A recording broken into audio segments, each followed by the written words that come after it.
Yeah. Tell us how you got into jewelry design. Actually, I started making jewelry. It was sort of an accident because I started. I've always wanted to work with metal. It's been always a medium that fascinated me.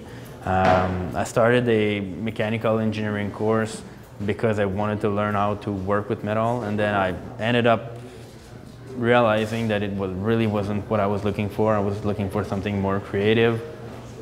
I went on a trip for a few years, and then I came back, looked in what options I had for working with metals, and then I found out that jewelry school was in Montreal, and then started making jewelry as a sort of an introduction for working with metals, and then after that do whatever I would like to do. But finally I realized that it was a really fascinating world, and I evolved and actually make more research, and actually ended up loving doing the jewelry. So you work with a very interesting style called mokumegane. Can you tell us how you found out about it and what made you choose that as your path?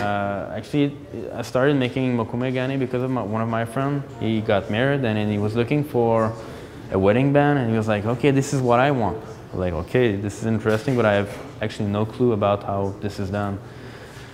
So I've looked around, read some books, tried to learn the technique, and then I finally evolved in that, and then pushed the limits a bit more, and then now I could say I start mastering it. It's a pretty complicated technique, but it's very, very fascinating because it's almost an endless possibilities of textures and colors you can have with the metal.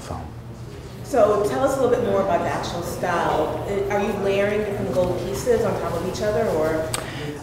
Yeah, mokumegane is actually you take, basically the technique is you take many plates of different material, of different colored material, you stack them together, and then you clamp them so they actually touch very much each other, and you put them in the oven at 350, and then you bake it for 3 hours. No, I'm kidding. But it's you put it in the oven at a very specific temperature, and then you actually end up with fusing the plates together, and you work it after that as if it was a massive ingot. But it's a bit tricky though. Yeah, there is many little things you have to be wary about, but it's a very interesting technique. Now tell us about the bracelet there, the quartz. The quartz is, this piece is actually all sterling silver, and it's, we can actually see, I bought the stone about a year and a half ago, not knowing what I would do with it, and then I decided to make a bracelet out of it because, I don't know, I liked the way it was actually showing up, and actually it was sort of a work in progress because I started with an idea, and then it actually moved towards a different idea over time. But the stone itself, it's really speaking of itself. You know, it's a very, very unique piece with the actually hammered side. You've got the facets inside that are mirror cut, we can say, and it actually reflects all the needles of tourmaline inside the stone. But the bracelet itself, it's a really hollow piece.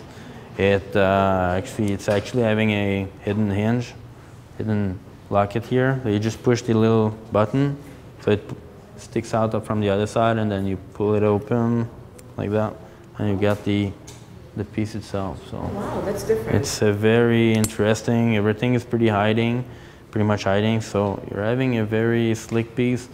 This is what I like pretty much, having really, slick pieces, very simple looking pieces, but yet they're really complicated and technically. So I'm actually trying to have the minimum we can get, out of the shewa. Get the maximum out of the minimum. So it's a bit what I'm trying to do with pretty much every pieces I'm having. So this is the piece.